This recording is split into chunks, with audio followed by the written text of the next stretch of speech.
Byrnes. I'm with Insomniac Games, tester for Insomniac Games. We're going to show you a little bit of the multiplayer level called Hoven, the ice level.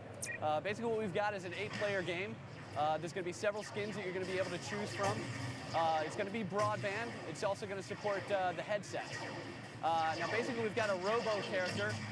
Essentially what we've got right now is a siege mode where you have a red team versus a blue team.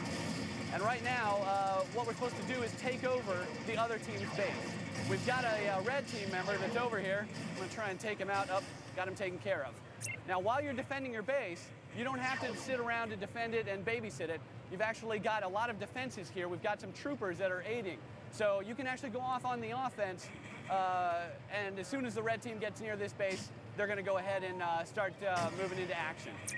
Now, one of the other nice things about this game also is the fact that we've got these destructible environments. These small bridges in front of both sides' bases are destructible. You can actually destroy them with some of the higher powered weapons. What that does is it adds a little more strategy to the game, making it more difficult for the other team to approach your base and take it over ultimately. Now, what we've also got, similar to a lot of other, some of the other games that are out these days, is a node system. Where basically it starts off as neutral. It's got several turrets surrounding it that you would basically want to take out those turrets. Right now our team owns it, it's blue. But what you do is take out those turrets, crank the bolt in the middle, and that'll take it over for your team, giving you an advantage so that whenever you die or anyone on your team dies, they respawn at that location. Typically those nodes will also open a few other things like buggies. Currently this one's unlocked a buggy, so we can go ahead and take that over. We've got 2 vehicles in the system right now, this buggy system. And what's great about the buggy, aside from just being able to drive it around, it's a lot of fun to drive and play and shoot. It's also cooperative. Unfortunately, I've run into an anti-vehicle turret, which doesn't like me very much, so it's going to destroy that. But basically what it allows for a lot more cooperative play. You could actually have a team member jump into the gunner seat and actually do some of the fighting for you while you do most of the driving. Now the buggy's pretty vicious, so I'm going to try and dodge this a bit here. Now what we've got scattered around the level, like a lot of people who've played the earlier series, we've got these nanotech upgrades. When you destroy those, that'll help increase your health, bring you back up to your max. We've got weapons. Let me find some of the better weapons over here.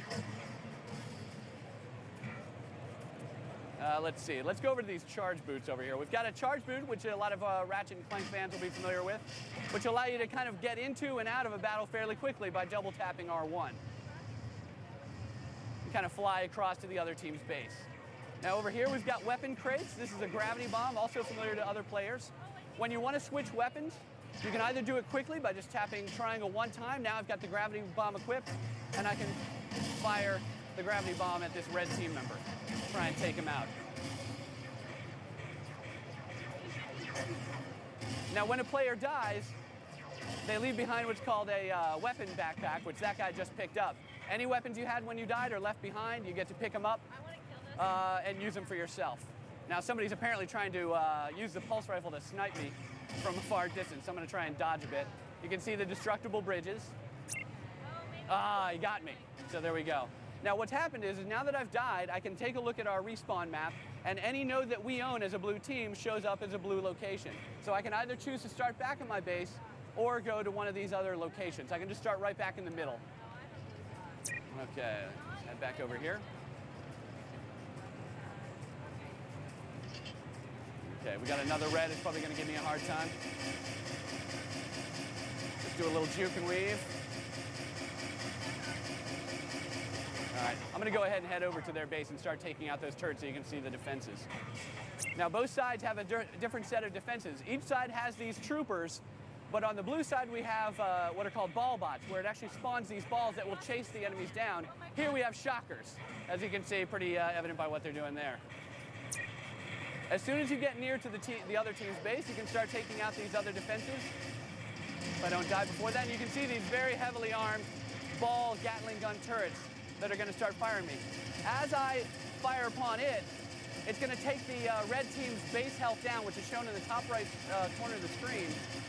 Once that base health is down to the bottom, I can then jump on the teleporter pad in front of their base, basically winning it for the blue team.